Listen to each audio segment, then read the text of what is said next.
Good morning Luzon, Visayas, Mindanao at sa buong mundo. Sa pinagpalang Sabado ng umaga, August 30. Yan. Good morning na po, Sister Mau, Sister Ami, Sister Adora, Sister Ana. Good morning po sa bawat isa. It's a blessed day mga kapatid. Yan. Good morning na sa ating mga kapatid na maagang nagising. Brother Joseph Trinidad Victorino, good morning. Yan, Brother Richie from New Zealand. Purihin po ang Panginoon sa umagang ito. Walang kay ganda. Hallelujah. Keep on tagging, keep on mentioning names mga kapatid. Share po natin ang ating pong live streaming sa umagang ito sa ating pong mga kaibigan, mga kasama sa trabaho, yan, mga kapamilya po natin, share natin. Hallelujah. Lord, we praise you, God, today. We glorify your name, Lord. You're worthy to be praised. There is none like you. Hallelujah. Sister Mary Jane, good morning, good morning. Yan. Sige, bago tayo mag-umpisa, tayo po ay umawit sa ating pong Panginoon. Nandugan natin siya ng papurit pagsamba. Brother Nilito, good morning po. Jesus. Thank you, Jesus. Yes, Lord. You're worthy to be praised. You bring freedom to the captive, good news to the poor, healing to the broken, and joy to those who mourn. You turn ashes into beauty, moving you restore. I am a testimony of the goodness of the Lord. You bring freedom to the captive, goodness to the poor, and healing to the broken, and joy to those who mourn. You turn ashes into beauty, moving you restore. I am a testimony of the goodness of the Lord. Now my heart cries, this is my Redeemer. With my whole life I will give you praise. All the glory to the one who's worthy. Because of Jesus I have been changed. You bring freedom to the captive, goodness to the poor, and healing to the broken, and joy to those who mourn. You turn ashes into beauty, the ruin you restore. I am a testimony of the goodness of the Lord. You bring freedom to the captive, goodness to the poor, and healing to the broken, and joy to those who mourn. You turn ashes into beauty, and ruins you restore. I am a testimony of the goodness of the Lord. Now my heart cries, this is my Redeemer. Thank you, Lord. With my whole life I will give you praise. All the glory to the one who's worthy. Because of Jesus I have been changed.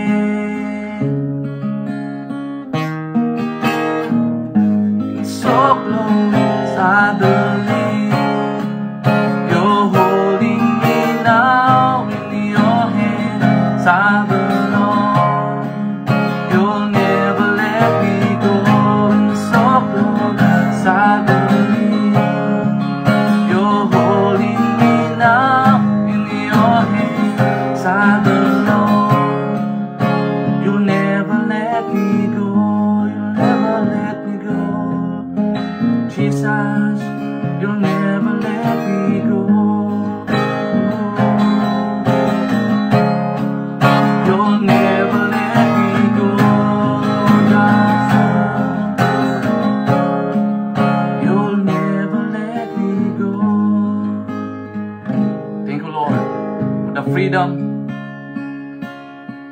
for the good news, for the joy. Because, Lord, I am the testimony of the greatness of Jesus. Panginoon, pinupuri ka namin, pinasalamatan sa umagang ito. Umagang kay ganda, Panginoon. Salamat po sa pagising, Panginoon Diyos. Patnubay mo paggabay. Umagang ito, Lord. Alam po namin, Panginoon, our life is belongs to Jesus. Kaya naman, Lord, sa umagang ito, God, gawin niyo po kaming karapat-dapat, God, Lord, na umawit, mag-aral, God, ng iyong salita sa umagang ito, Diyos. Empower your word today, Lord, God. Dalayan ko din, Lord, God, na ikaw po manguna, ikaw po maghari, Panginoon. Sabi pong, daily vibrant word, Lord. Dalayan ko, Lord God, itong platform na ito ay ma-maximize, Lord, makating po sa 4 na sulok ng mundo at marami pong mapagpala sa pamamagitan po ng aming pong live streaming. Father God, salamat. We entrust to you everything. In Jesus' name. Amen. Ayan, good morning na. Good morning na po sa bawat isa. Sister Vilma. Ayan, Sister Sarah. Good morning na po sa lahat. Pastor Perseus, good morning. Yan, napakasarap po umawit sa Panginoon, mga kapatid. Puri ng Diyos sa umagang ito. Tunay nga na karapat-dapat po na alayan ng pagsamba, pagluwalhati, pagpupuri ang ating Panginoon. Ayan, good morning na po, Pastor Adiling from Lubang. Ayan, Sister Lolita. So without further ado, tayo na po mag-umpisa, mga kapatid. Ang ating pong topic ngayon is about humility makes us beautiful. Ito po yung series na aking tinatalakay. Last Saturday po, yung topic was about the humility make us highly favored. Ngayon naman po, humility make us beautiful. The power of humility. Yan. The humblest is the greatest. The humblest is the greatest. Sabi po ng Matthew 23:11-12, for the greatest among you will be your servant. For those who exalt themselves will be humbled, and those who humble themselves will be exalted. Ang pinakadakila sa inyo ay magiging lingkod ninyo, sapagkat ang nagmamataas ay ibababa, at ang nagpapakumbaba ay itataas. Yan. So humility is the foundation of leadership. So sariwang-sariwa pa po yung ating pong leadership summit, no? Napaka impactful, powerful, no?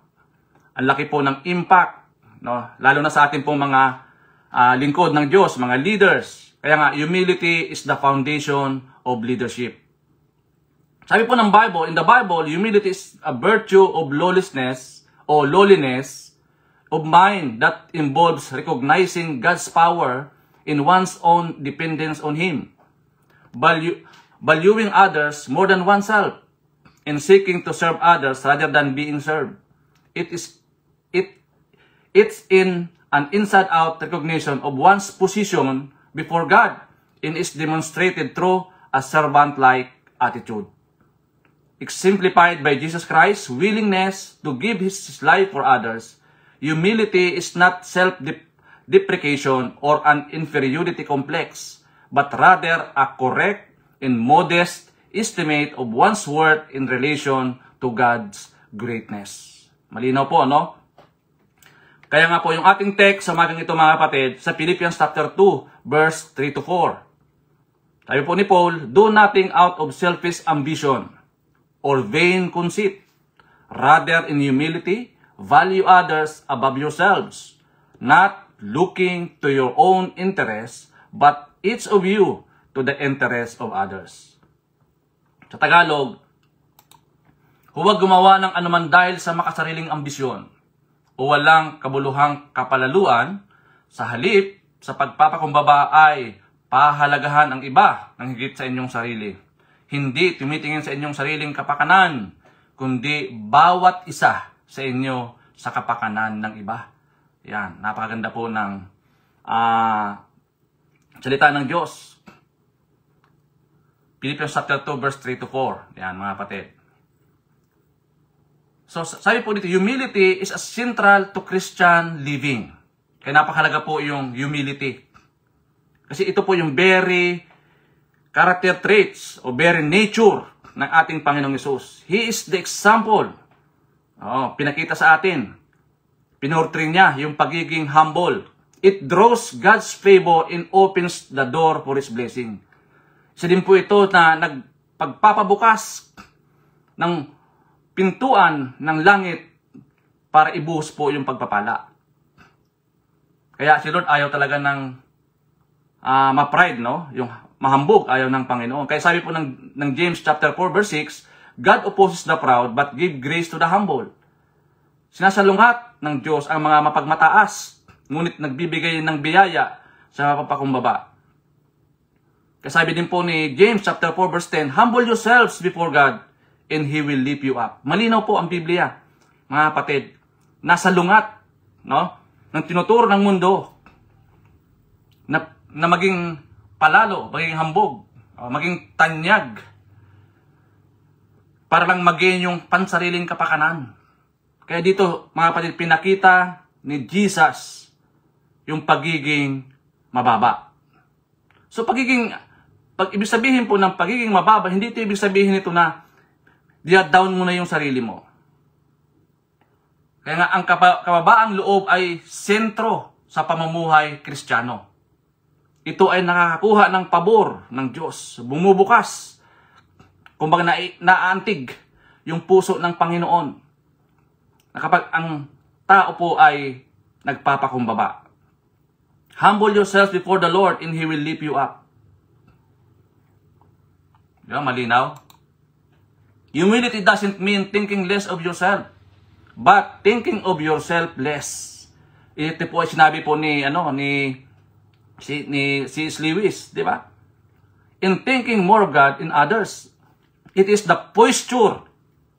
Ito po yung pinaka-main character ni Jesus who humbled Himself and became obedient to death, even death on the cross. Sa Philippians chapter 2 verse 8. No?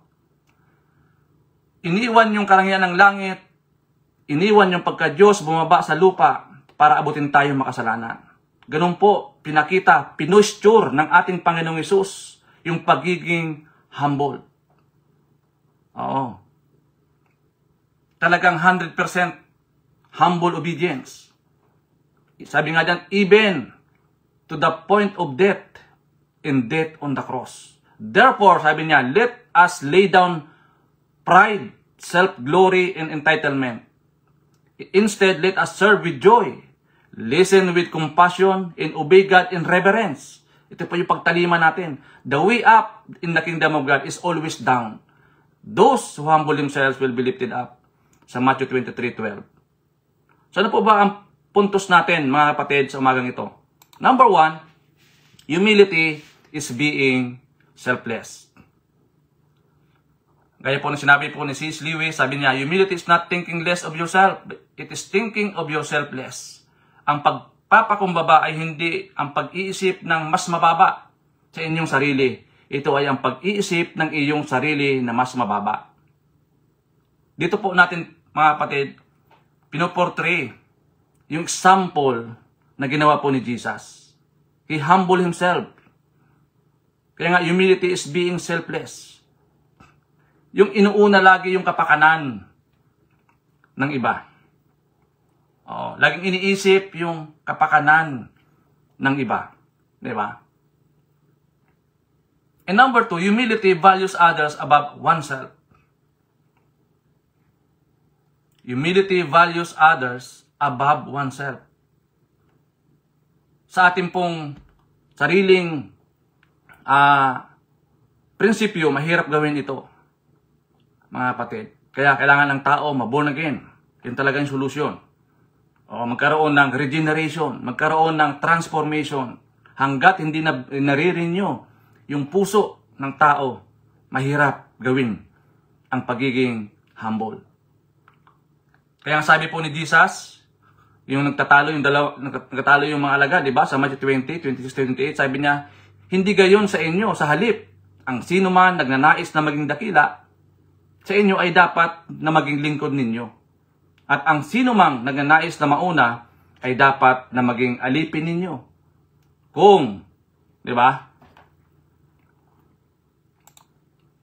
Kung anak ng tao ay mananatili, dapat gawin ninyo kung paano ipinakita ni Jesus yung pagiging good example. No, mga kapatid. Humility values others above oneself. Ito marami po nito mga kapatid. Nung araw, nung panahon po, kitang-kita natin ito, lalo na sa mga sasakyan, no, sa mga bus. Nung araw po, kapag may nakita tayong mga matanda na nakatayo, pag puno po yung bus, at tayo naman nakaupo, nagbibigay galang tayo, pinapaupo natin yung matanda, no? Pero ngayon po sa kapanahonan nito, wala na pong ganun. Pakiramdaman na, no? Wala nang pakialaman. Either na matanda, yung nakatayo, wala na pong pakialaman. Ano nangyayari? Nawawala na po yung pagiging humility, yung pagiging humble natin. Marami pong nangyayari ngayon. Oo. Lalo na dito sa atin, sa lugar natin. Pag mga rush hour, grabe po ang mga bus dito. Punong-puno, kahit punong-puno na. Nag-ano pa ng mga pasahero eh. Hindi mo lang iniisip yung mga kapakanan ng mga may edad na. Oo. Diba? Mahalaga, makakumita. Hindi iniisip yung kapakanan ng mga may edad. At ito naman ng mga mabata pa. Hindi man lang pagbigyan. Diba? Nawala na po yung values na divert na. Why? Because yun po yung plano ni Satan. Ma-divert. Pero si Jesus, ginawa niya yan. Pinakita niya sa atin bilang isang example na maging mapakumbaba tayo. Isipin natin yung kapakanan ng iba. Diba? Minsan nga, nakikita natin, magpa-press conference pa, pagmamalaki, pagyayabang, yung kayamanan, at alam naman natin, ito'y nanggaling sa korupsyon. Ganun po walang pakundangan. Ang mga tao ngayon sa panahon na ito. Nawala na yung pagiging humble. Yung kasing pagiging humble natin, yung humility kasi ibig sabihin niya, paano natin binabalyo yung iba. Oo. Pagiging selfless. Mga kapatid, kaya tayo bilang isang Kristiyano, born again, mga kapatid, dapat hindi nawawala. Lagi tayong nagiging good example sa mga tao. Ipakita natin na mayroon pang pag-asa na magbago. Okay, gaya po sa kalsada na lang din. Sa may mga sasakyan, no? Hindi naman kawalan ng dignidad yung mag-giveaway o magbigay sa kalsada. Kaya minsan marami pong mga disgrasya kasi bunsod diyan ng masyadong impulsive, no? Lagi nagmamadali, no? Mga kapatid. Kaya sa atin magmula, marunong tayong magbigay, no? Marunong tayong magpakumbaba. Marunong tayong mag-isip ng kapakanan ng iba. Hindi yung purong sarili natin. Tapos, ipagmamalaki pa natin, no?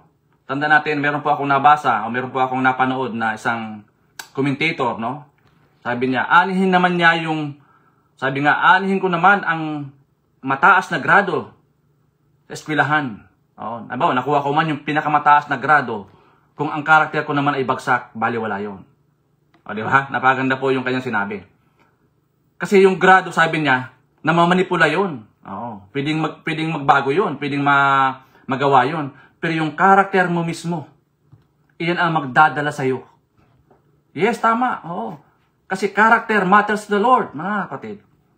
Kaya ang mga bata ngayon nakakalungkot eh. Nawala na yung GMRC, no? Sana ibalik yung GMRC. Dahil ang laki po ng impact noon sa mga bata ngayon. Minsan yung mga bata ngayon wala nang pakundangan sumagot sa magulang. Hindi na nag-iisip ng kanyang sinasabi ay nakakasama pala sa magulang.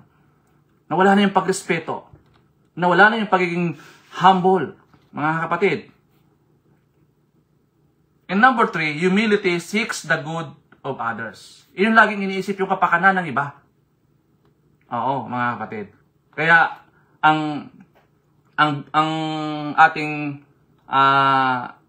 bottom line dito, yung ating father figure dito na sinusundan, ay si Jesus. Kung paano iniwan niya yung karangyaan ng langit, bumaba sa lupa, at nakisalamua sa atin, inabot tayo mga makasalanan. Di ba? Yun po yung isang bagay na dapat natin ginagawa. Yung kapakanan ng iba. Minsan wala na tayong pakialam. Wala na tayong pakiramdam. Oo. Lagi nangyayari sa atin, buhay mo naman yan eh. Bahala ka sa buhay mo. Di ba? Nangailangan pala ng prayer yung tao. Nangailangan pala ng counseling yung tao. Ikaw ang inaantay. Di ba? Minsan nag-message sa iyo, Pastor, pakipag-pray naman kami. Oo, kasi medyo may alitan kami mag-asawa. Oo. So dapat on the rescue tayo. Oo, may magpapa-counseling sa atin. Oo, dapat on the rescue tayo, mga kapatid. Mahalaga na iniisip natin yung kapakanan ng iba. Humility seeks the good of others. So paano natin ito, mga kapatid, i-apply? Yan. Number 1, practice selflessness. O, kailangan magsanay tayo ng pagiging hindi makasarili. Oo. Dapat kasi everyday basis yan. Kaya nga, practice. Kaya dapat pinapractice. Oo, mga kapatid. Kasi araw-araw may battle tayo, no? Araw-araw meron tayong spiritual battle. Kaya kailangan araw-araw natin pinapractice ito. Sanayin natin yung ating sarili. Oo. Na magpakumbaba. Maging mababa. Maging humble sa lahat ng oras, sa lahat ng panahon. Ano pa? Embrace a countercultural way of living or of life. Yakapin ang isang kontrakultural na paraan ng pamumuhay. Kasi nga, salungat nga ang kapamahalan ni Kristo dito sa mundo. Oo. Magkaiba, mga kapatid. Kaya, kailangan ipakita natin, be a good example. Be a father figure sa ating pong pamilya. Bawa sa community, no? Makitaan tayo ng Christ-likeness. Pagiging selfless. Mga kapatid, kung titingnan natin yung mga disipulo, no? He turned the world upside and down. Nagkaroon sila ng mga revelation. Nagkaroon sila ng mga pangitain, no? Nakita nila yung paano kumilos ang Panginoong Hesus during the time na kasama po nila. Nagpagaling, nagpalayas ng mga masamang espiritu, kung paano nila na-witness. Mga kapatid, kaya naging bold po yung mga disipulo. Even sa kamatayan, hindi sila natatakot to defend the gospel. Mga kapatid, tayo nga dito sa ating kapanahunan, no? Umulan lang, ayaw na mag-church. Wala nang pamasahe, ayaw na mag-church, no? Pero makikita mo, andun sa bingguhan. So, yun kasi yung kalakalan dito sa mundo, sistema ng mundo. Nawala na yung pagiging humble. Kaya ito po yung bare nature ng ating pong Panginoon, mga kapatid. Sa po yung example natin. Sinususugan natin yung buhay po ni Kristo. Kung paano siya naging humble. Inunan niya nga tayo Tayo makasalanan, di ba? Inisip niya nga tayo Dapat tayo po yung naparusahan doon sa krus dahil tayo makasalanan. Pero dahil sa kanyang pagmamahal, dahil sa kanyang pag-ibig sa atin, inako niya. Even to the point of dying on the cross. Ganon tayo po, ka-value. Ganon tayo binavalue ni Jesus, mga kapatid. Kaya nga, dapat tayo magtalima, doon sa panawagan ng Panginoon. To share the gospel. Mga kapatid, sa lahat ng tao sa buong mundo. Marami na pong mga bagay ngayon ang pwede natin gawin. Kaya po nito, itong platform na ginagamit natin, ang live streaming, ang Daily Vibrant Word, di ba? Maraming paraan, mga kapatid, na maabot yung ating mga kapatid at marinig nila yung salita ng Diyos sa pamamagitan ng mga ganitong platform. Minsan kasi pinanghihinaan tayo ng loob.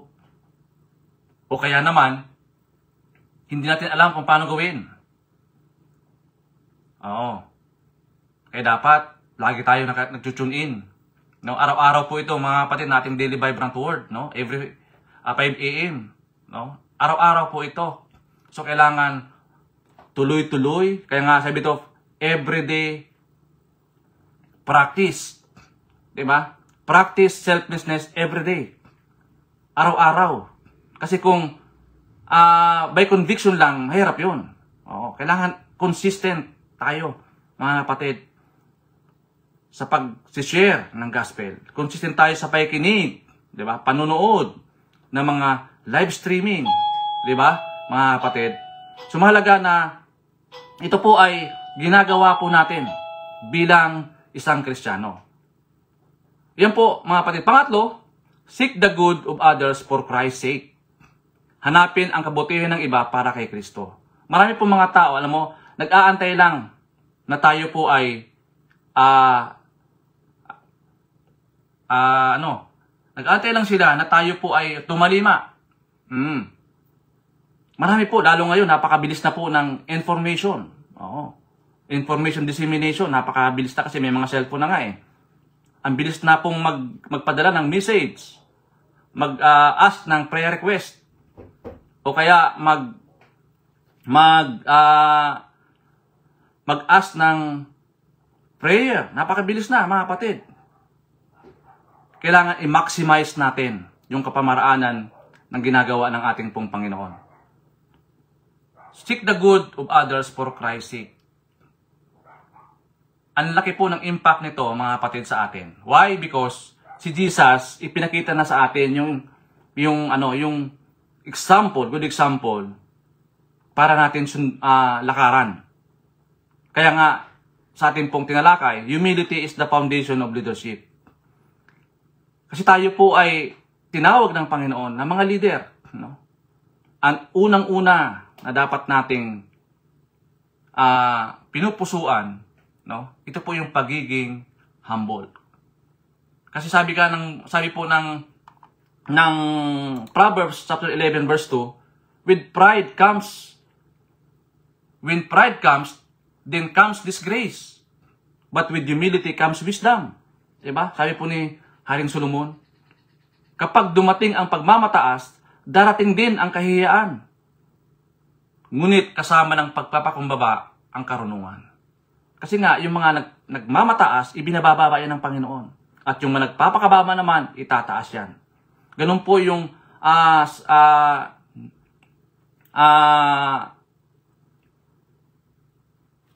ano ng Panginoon. Yung gusto ng Panginoon. Yan po yung platform ng Panginoon, mga kapatid. When pride comes, then comes disgrace. But with humility comes wisdom. Diba? Ganun po ka-power ang humility, mga kapatid. At isa pa yan sa magandang balita, humility make us beautiful. Diba? Kaya kita mo, mapapansin mo, ang mga lingkod ng Diyos, no? Hindi tumatanda, no? Mga kapatid. Mayroon kasing kasayahan sa puso. Diba? Meron tayong kakontentuhan. Hindi tayo nakaayon sa takbo ng mundo. Diba? Humility make us beautiful. Yan, di ba? Napaganda po, mga kapatid. So, as a question to consider, how humble are you based on our devotion today? How can you improve yourself? Kaya nga, kung ikaw po ay inuudyokan ng Santong Espiritu sa umagang ito, mga kapatid. Halimbawa, merong si Lord na mensahe sa iyo sa umagang ito na gusto niyang baguhin sa iyo. Ipag-pray mo. Lord, tulungan mo ako sa area nito. Alisin niyo po yung pagiging hambog, di ba? Marami kasi dito mga hambog no? Yung ang na naghahambog lang. May pagyabang lang. Para may masabi lang. Yung mayroong may masabi. Kahit nakahambugan. So yan po, mga kapatid. Marami pong salamat sa bawat isa. Brother Ricardo de la Cruz, Sir Judith. Yan. Good morning na po sa bawat isa. Salamat po sa Panginoon sa araw po na ito. Tunay pinagpala na po ang araw na ito, mga kapatid. So dalayan ko na ito pong ating live streaming ay nakatindihan sa 4 na sulok ng mundo. At marami pong na pagpala, no, sa salita ng Panginoon. At dalangin ko din na kung meron man sa atin, sa mga oras po na ito, ang nag-struggle pa ng pagiging proud, humingi tayo sa Panginoon ng habag. Humingi tayo ng tulong sa Panginoon na mapagtagumpayan natin ito. Yan. Sister Nitz, good morning po. Lord, salamat po sa umagang ito, Panginoon. Purihin po kayo sa araw po na ito. Thank you, Lord. I came before you asking for the heart of humility. Teach me to be selfless, valuing others above myself as Christ did. Help me to practice selflessness in my daily life, seeking the good of others and not just my own interest. Lord, salamat po. Kung meron po kayong nakita na kayabangan, pagiging prideful sa mga oras po na ito, Lord, we lift up unto you, to Jesus. Pinagkakatiwala ko po sa iyo magpalang kamay. Ang amin pong mga sarili, saliksikin niyo po ito, Lord. Gawin niyo po kaming karapat-dapat. Turuan mo kami maging humble, Panginoon.